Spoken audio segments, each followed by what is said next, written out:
Unable to keep up with the who, the when, the why, and the how. Well, fear not. This might be a little late, but this is last week's news. Now, what's up, guys? How you doing? Welcome back to the channel. Glad you stopped by. And if you're brand new, hey, welcome. Grab a seat and stay a while. But do me a couple favors first.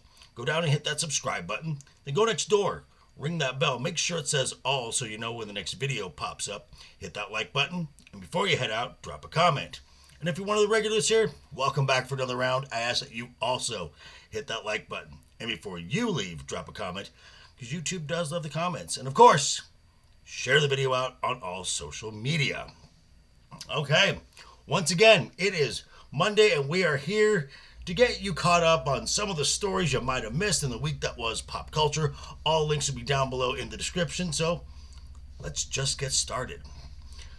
So we're going to start off with bounding into comics, where the first two episode premiere of the Ahsoka series is just days away, with still a lot of questions still out there, particularly when Sabine Wren refers to Ahsoka as Master.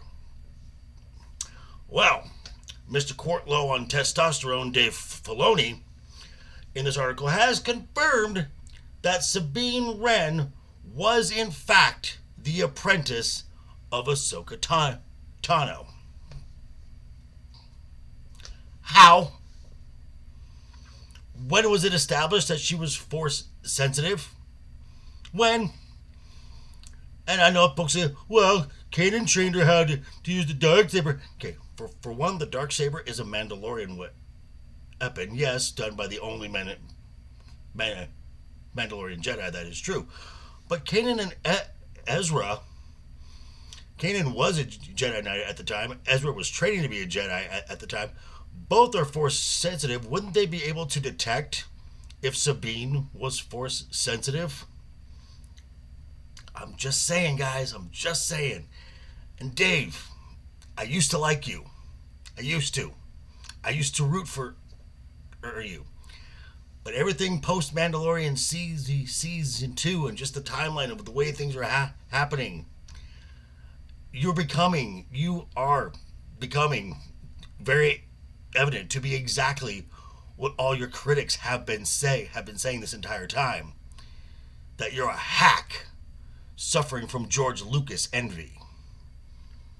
Now, staying with bounding into comics, in a recent interview, the Marvel's director, Nia DaCosta, seems to confirm what many of us have thought about Kevin Feige for some time.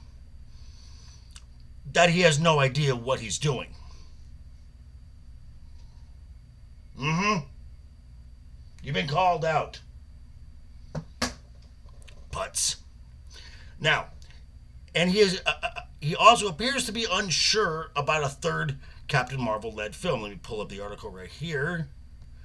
What we have here is where she said, quote, I'll pitch Kevin 17 versions of what can happen with all these women and why and how and this and that, the director recalled, as per an excerpt of her interview provided by the direct, quote, and he's like, okay, girl, and sometimes I think I've really got a movie going after this, and then there are times I'm like, oh, they have this whole other plan that I'm not a part of, end quote.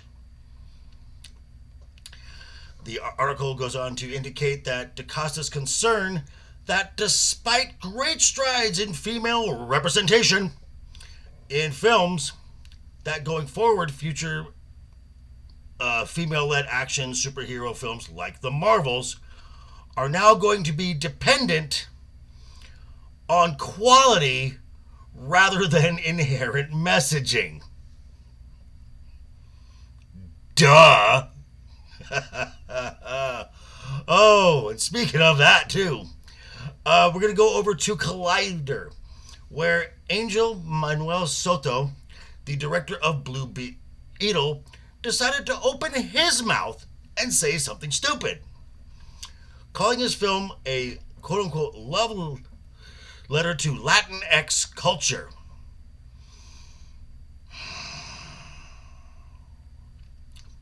That he wanted the Reyes family to live in a world that the conditions affect their decisions, such as displacement, colonialism, and gentrification.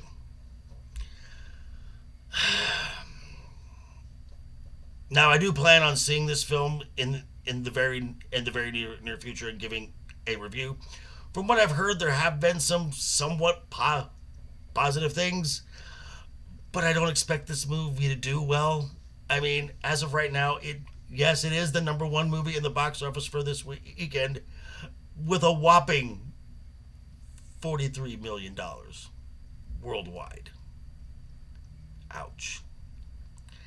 So if there's anything for you directors, actors, producers, shh. And finally, finally we're gonna go over to Variety, and in somewhat of a rare moment of clarity, someone in Hollywood actually spoke the truth. This would be Levi talking talking about the world of Hollywood in general to attendees at the Chicago Fan Expo, where he said, let me pull this up, where Zachary said, quote, "I personally feel like the amount of content that comes out of Hollywood, that is garbage. They don't care enough to actually make it great for you guys. They don't," end quote. Levi said, quote, "How many times do you watch a trailer and go, oh my God, this looks so cool? Then you go to the movies and it's like, this is all I get?" Wow. Now, the slight lack of self-awareness as Shazam 2: Fury of the Gods is one of this year's biggest flops. But hey, baby steps, right? It's a step in the right direction, huh? Really cool. Hey, it's good to hear. It's good to see Hollywood, at least some parts, acknowledging this. But hey, these are some of the stories you might have missed last week in the world of pop culture. I want to thank everyone for stopping by. Check me out tonight, 5 p.m. Pacific, 8 p.m. Eastern. I will be starting off back on Legion Talk with Game of Thrones. We're starting with Season 5, Episode 1. Whew, we are moving through that. And then I will be there for about an hour, and then I'll be headed over to Cannoli Sasquatch with Cannoli, Copa, White Bear, Vex, Electronica, and I believe some other panelists. We're going to be discussing the debacle that was the final Joel Schumacher Batman film, Batman and Robin, with also a special guest Abomination AJ. Should be fun. There's actually folks who actually defend that film. We will see about that.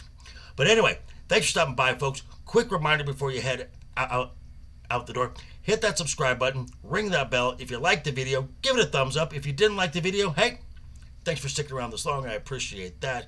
I will see you all very soon. Have a great week, folks. And always have fun. Hashtag keep talking. And always keep that smile on your face. Toodles.